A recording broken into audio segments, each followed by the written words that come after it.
Hello, friends. Thank you for joining me this Saturday morning. My name's Miguel Flores, and I work at the downtown Olathe Public Library. We understand that recent times have been very uncertain, and we thought this would be a great way to share with each other as a community and learn how to practice intentional compassion on ourselves and those around us. On that note, welcome to the first virtual workshop in our series, Writing for Self-Care. Today we're going to be talking about journal writing. Self-care can take very many different forms. Sometimes it's going for a walk to soak in the sunshine, sometimes it's cooking a good meal to treat your body right, and sometimes it's saying kind words to treat your mind well. Self-care can be really hard to practice when so many of us feel isolated or shut in, but by practicing self-care through our writing, we're going to hope to find creative outlets for any of the stressful or negative feelings that we may be experiencing. We always want to give ourselves the space and the time to process what's actually happening to us because avoiding or ignoring negative feelings can often do more harm.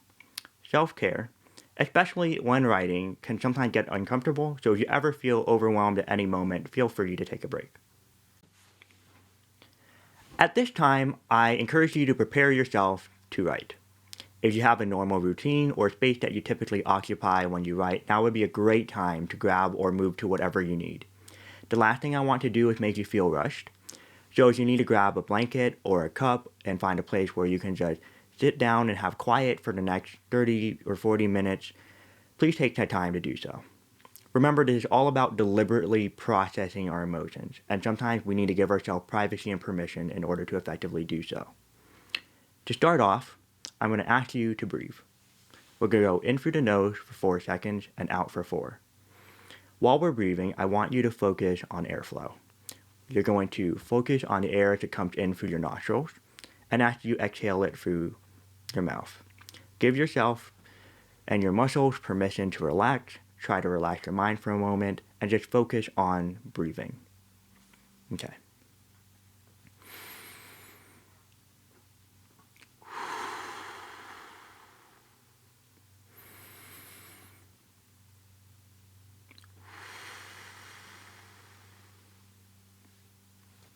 How do you feel?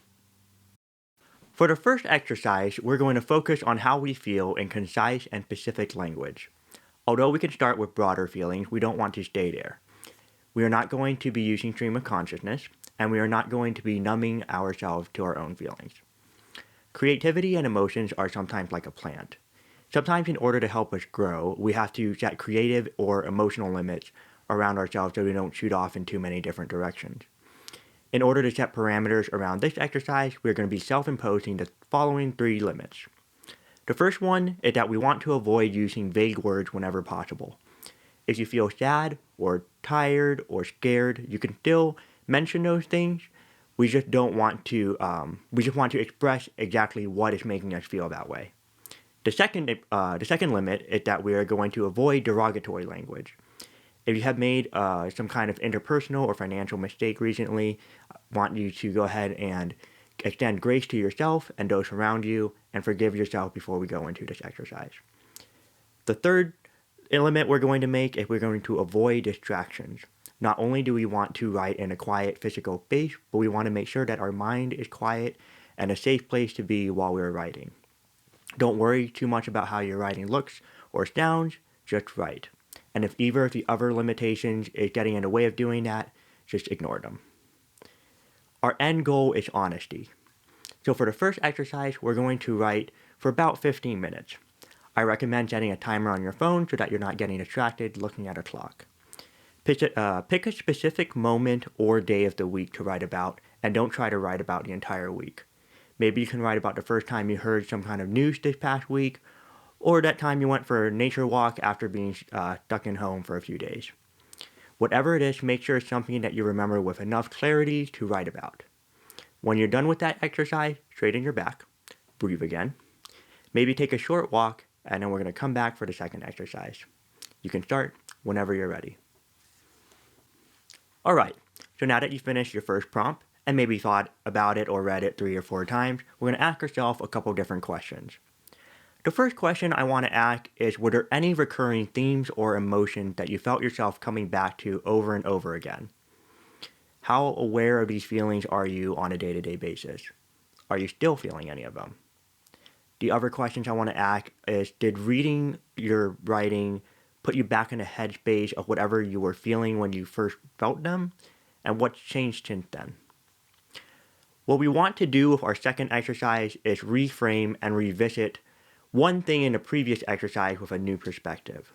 I know that life feels really fraught right now, and sometimes we feel like we don't have any control. But thankfully, we can practice with something that will help us tend to our minds, our bodies, and our words. So this time we're going to aim for 20 to 30 minutes. And I'm going to list a couple different prompts that you are welcome to pick from. Now, the first prompt is we're going to take a look at the negative emotions that we felt while writing in the first excerpt. And we're going to put ourselves in a different state of mind before we revisit that moment. For this exercise, I want you to think about one of your favorite foods or drinks. Imagine yourself sitting in your favorite spot. Now write about it. Write about what makes that spot make you feel content, happy, safe. I want you to think about that situation and the one that created negative emotion for you. And what if that happened again? I want you to write a journal entry about yourself in the future. So maybe this time you stay calm and patient. Maybe this time you take charge and don't back down. Whatever the case is, write about the way that you want to react. And keep that in mind next time you might come into that situation. For the second exercise you can pick from, we're going to practice some very basic mindfulness. Write about how you feel right now. Write every breath you take, about the weird creak in the floor, about the soft air in the room brushing against your knuckles. Don't focus on what you need to do later. Don't focus on anything you might have forgotten to do earlier. Just focus on the now. There are no limits on the form you can use or the topics you choose, so long as you describe everything with appreciation and attention. So long as you describe yourself with appreciation and attention.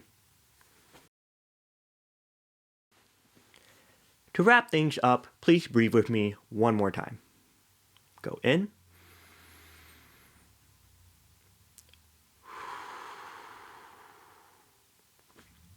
I hope that you are all safe and loved. We'll be back next week with more writing for self-care, hopefully talking about things like poetry, short fiction, and activities that you can do with your family members and loved ones. Feel free to share these exercises with anyone you want and comment below if you have any favorite tips for self-care that you might like to use. If you have any questions at all, we are more than happy to help. Thank you so much for tuning in. We can't wait to see you next week.